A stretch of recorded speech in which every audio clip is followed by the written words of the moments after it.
pagpapatuloy ng lesson. So, ito nga yung principle of moment. Ah, may time na yung force natin is hindi madaling makuha yung moment kasi hindi natin agad makuha yung perpendicular distance nito mula dun sa point hanggang dun sa force, no? Ah, may times na sobrang hirap o i-resolve yung distance na yun. So, just like in this diagram na may position yung force F, no?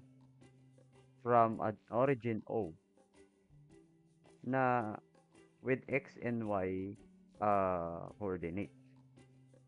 So technically, kung nakadepend ka lang dun sa single force or yung vector lang, you need to get this D. So may times na mahirap yan. So ang ginagawa is to resolve the the force into component, Fx and Fy. Kasi ito yung components na may direct distance, perpendicular distance dun sa origin. Parang kamukha ito ng Barignon's theorem na dinevelop ni ah Barignon's, of course, no? Dun sa noong 1654 kung saan natutunan natin na yung total area, 'di ba? Or any magnitude. So, like halimbawa, yung area, total area, makukuha natin yung centroid nito, no? Yung centroid, for example, x bar, if we sum up the all uh, area, like area 1, for example, uh, and then yung sarili niyang centroid, x1, to a reference, from a reference point, plus a2, x1, x2, plus a3, x3, and kahit ilang pang area. As long as yung area total is the summation of all areas na yan. Okay? So, ganyan siya. So, kamukha yan nito, yung resultant moment na tinutukoy natin.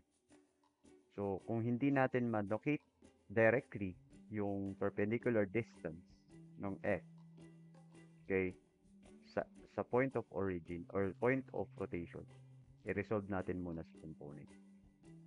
So, for example, na-resolve sa components yung F into Fx and Fy.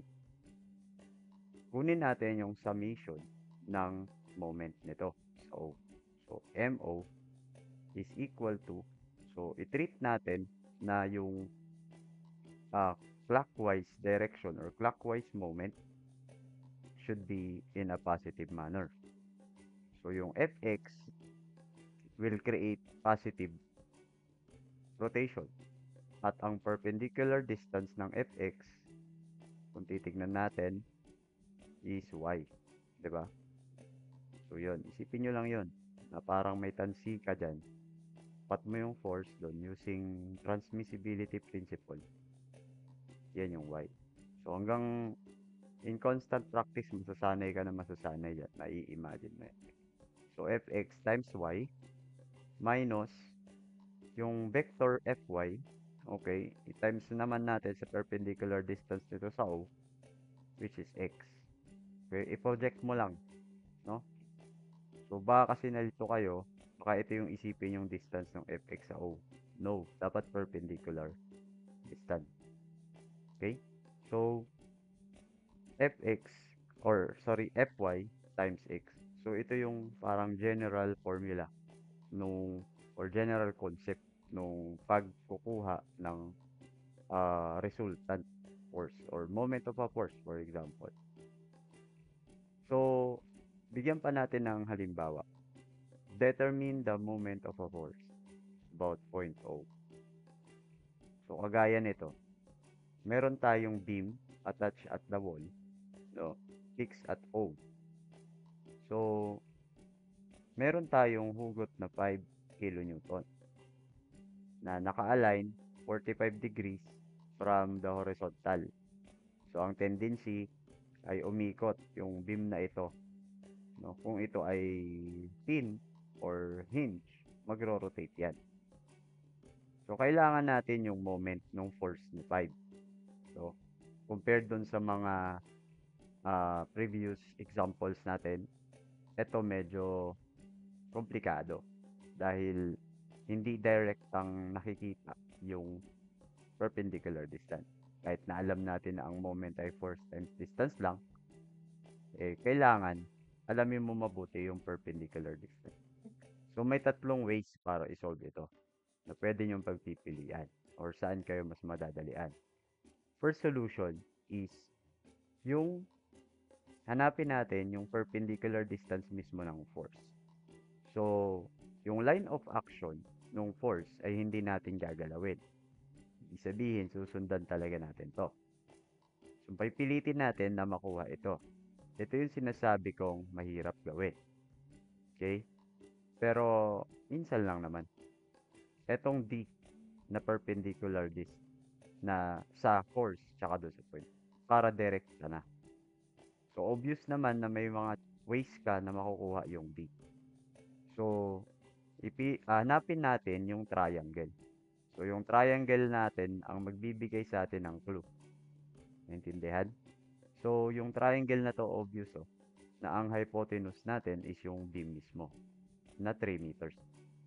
Since may angle ka na dyan na 75 degrees, o kaya kung minsan wala yan, meron kang angle dito na 30. So, madedefine mo yan. So, by that, you can say that D is sine 75. Okay?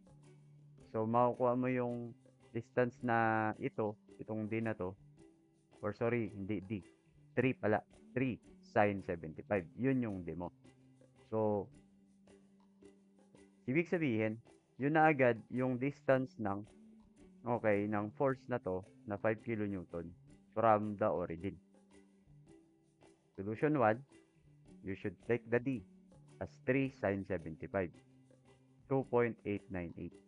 Multiply mo sa 5 at yun na yung moment ng force, which is 14.5 kilonewton meter. And since ang rotation nito ay clockwise to that direction, clockwise yung ating direction. Okay, that's the solution 1. May solution 2. Okay, so pwede nga nating i-resolve into components yung ating force. So gagalawin natin yung force into components. So like horizontal and vertical component. Since downward yung force papunta sa baba, no? Downward din yung component y, and going to the right yung component x. Madali nyo lang gawin yan since may angle na 45. So yan na nga yun. 5 kilonewton cosine 45 and this one 5 sine 45. So obvious din na makukuha natin directly yung mga perpendicular distance ng component. Again, ni-resolve nyo na siya components, so hindi mo na kailangang i-take ng moment yung resultant sa 5. Ang kunin nyo na lang sa susunod ay yung perpendicular distances ng dalawang force. And this time, mas madali yun kumpara dun sa kunin yung direct D. Though mas mukhang shortcut yung solution 1. Convenience lang yung ma-achieve nyo dito sa solution 2. Mas madali lang siyang tignan. So, 3 yung beam. So, yung components ng triangle na to, yan. Ito yung triangle nung natin, right triangle. Tapos meron kang 30 dito, 'di ba? Tapos dito 60. Okay. So, obviously, itong vertical component ng triangle is 3 sine 30 and this one is 3 cosine 30. Anong significance niyan? Kasi ito yung dalawa na mga distances ng force x and y. So, substitute, taking moment at O,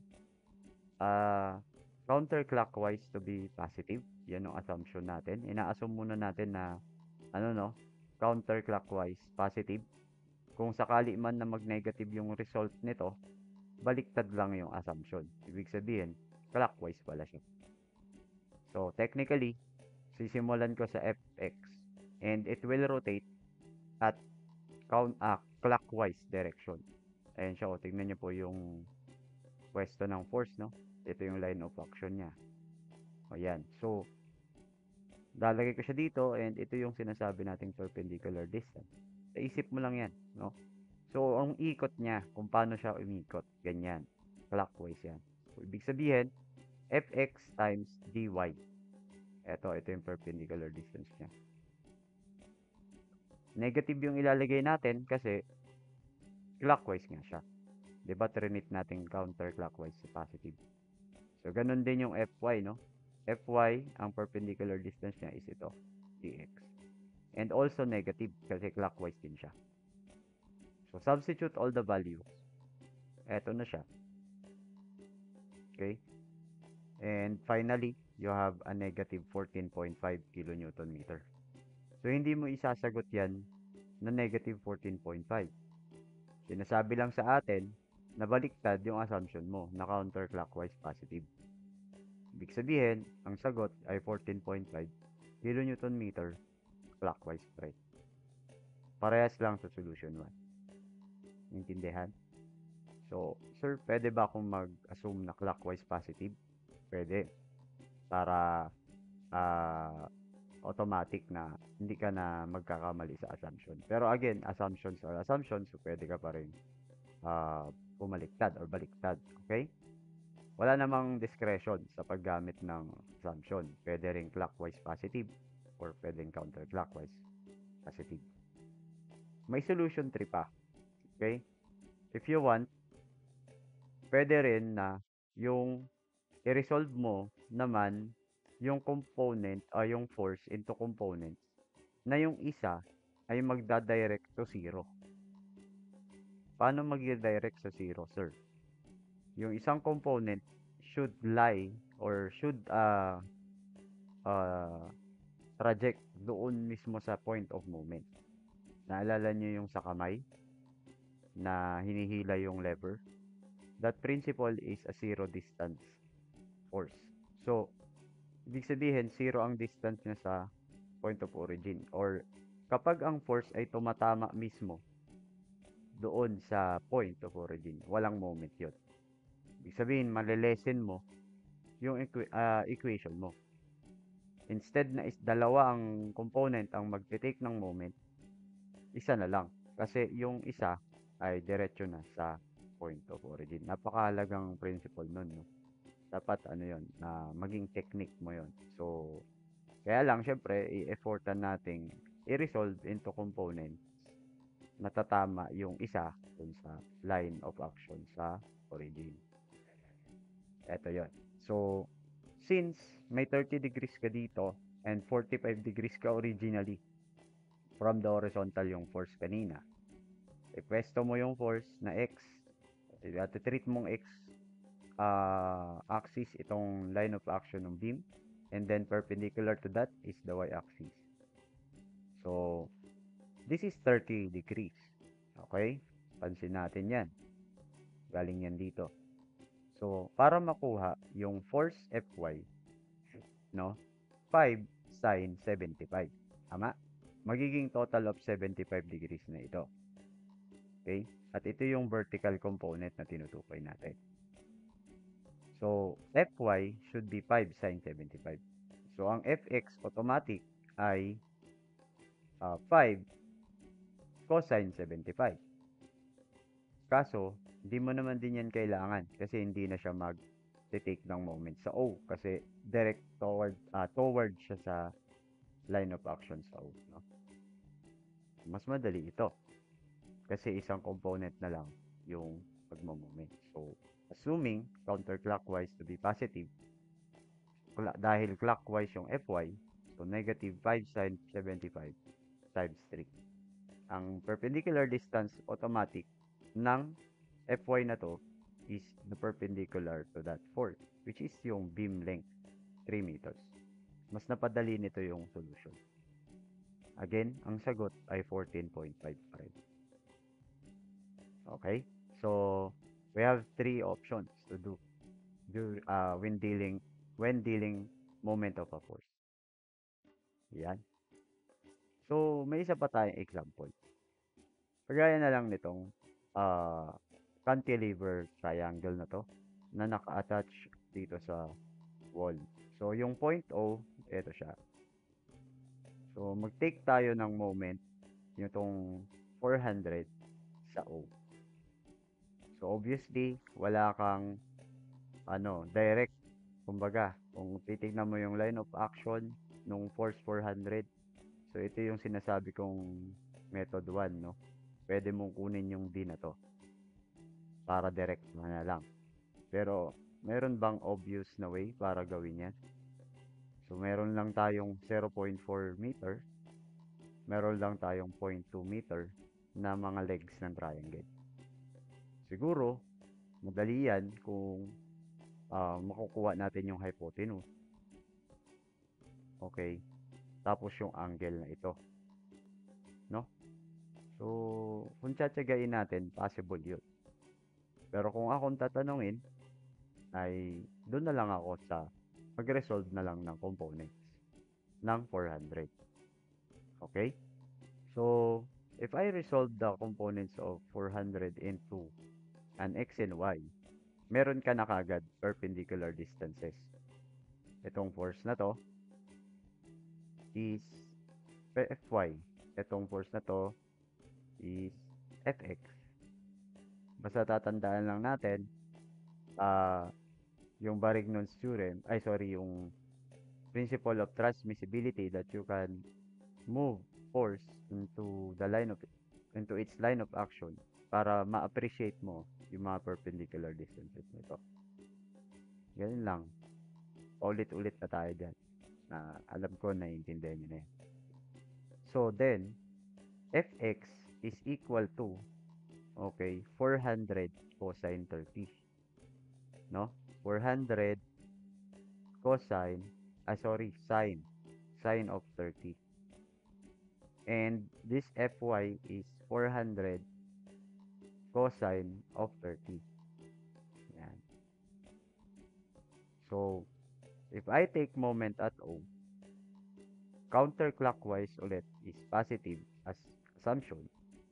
So, lahat ng counter ko muna ang unahin ko. Meron ba akong counterclockwise? Yes. Yung Fx is rotating counterclockwise sa point O, about point O. So, 400 sine 30 times its perpendicular distance, 0.2, minus 400 cosine 30 times 0.4.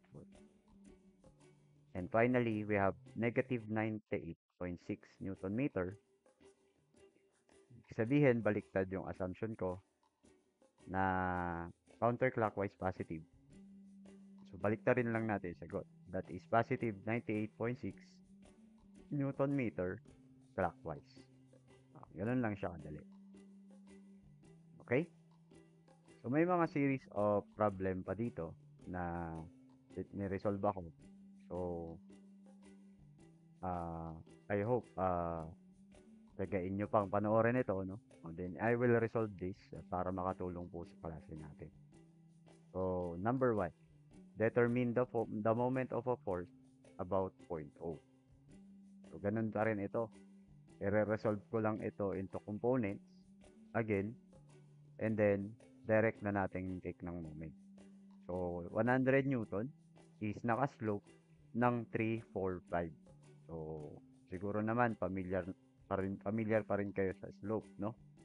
Yung gamit ng slope para sa component. So, kunin muna natin yung component vertical at component horizontal. So, using the slope, so 100 times 3 over 5. Kasi vertical yung kinukuha natin. By similar triangle lang yan. So, 60 yung vertical component. And the horizontal component is 80.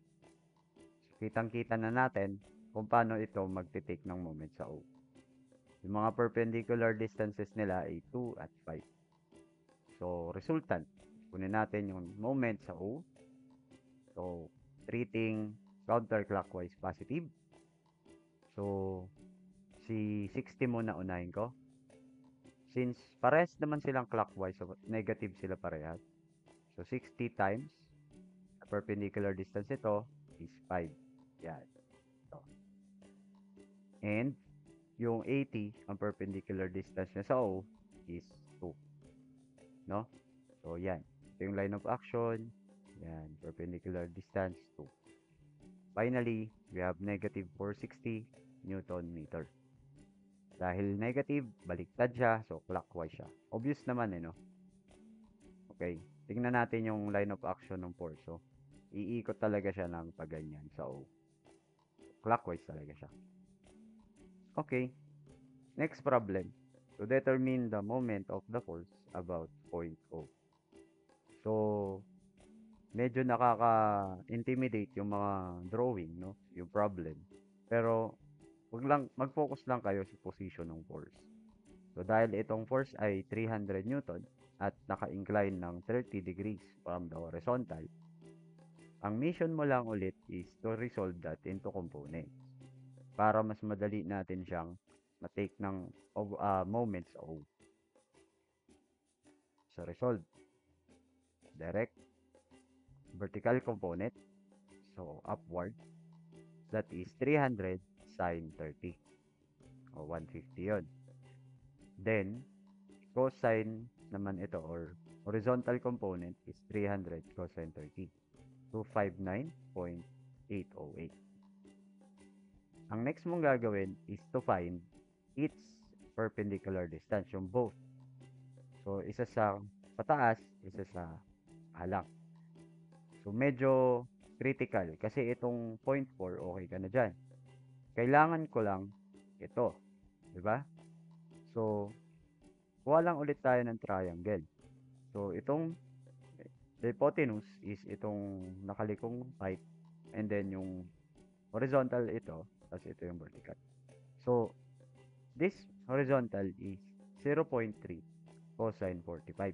Obvious naman kasi ang hypotenuse is 0.3. Okay? So, then, kunin mo rin tong vertical which is 0.3 sine 45. So, lahat ng components na kailangan mo, okay na. Kunin na lang natin yung moment about O. So, the resultant moment is taking counterclockwise positive again. So, meron kang isang counterclockwise, which is yung upward force, upward component. So, unahin na natin yun. 150 times, ito yung perpendicular distance niya. Yan.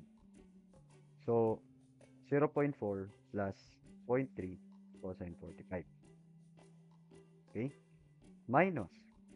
Minus kasi magka-clockwise ikot yung component na horizontal. So, 259.808 times 0.3 sine 45. Ayun siya. Ito yung perpendicular distance naman niya. Okay? Yan. Okay? So, sa sigurado, naiintindihan na natin yan. And finally, we have 36.706 Newton meter. Sir, positive yung lumabas na sagot. Ibig sabihin, tama yung assumption ko na counterclockwise siya. Magka-counterclockwise yung 300 force. So, I have final example na lang po para sa ating lahat. So, determine the moment about point B of each of the three forces acting on the beam. So, technically, may beam ka dyan na defined yung kanyang mga dimensions. Yung kapal ng beam is 0.5, tapos yung haba ay nandyan. So, three forces, isa-isahin daw natin yung moment nito sa point B. So, unahin ko na yung F1. So, given naman yung position ng F1, and napakadali niyan. Kitang-kita na ang perpendicular distance nito ay 6 plus 5, 11. So, yun lang. Yun lang yung titignan mo doon. Ito. So, iikot siya ng counterclockwise. So, counterclockwise, 375 times 11, 4125. Next, for F2, another inclined position. So, naka-slope siya ng 3, 4, 5. 3x and 4y, and then hypotenuse 5. So, ano ulit gagawin mo dyan? resolved into component. So, ipwesto mo siya dito sa ibabaw ng beam, sa surface ng beam, katapat ng, okay, B. So, yung vertical component will be downward. So, siya yung 500 times 4 over 5 is equal to 400. And yung isa is tatama dun sa line of action ng, or sa direction mismo ng point P. Ano ibig sabihin yan? Hindi magte-take ng moment yung component na to. Ibig sabihin, isa lang ang magkakaroon ng moment. Yung 400. So, kunin natin. Assuming counterclockwise positive, taking moments at D.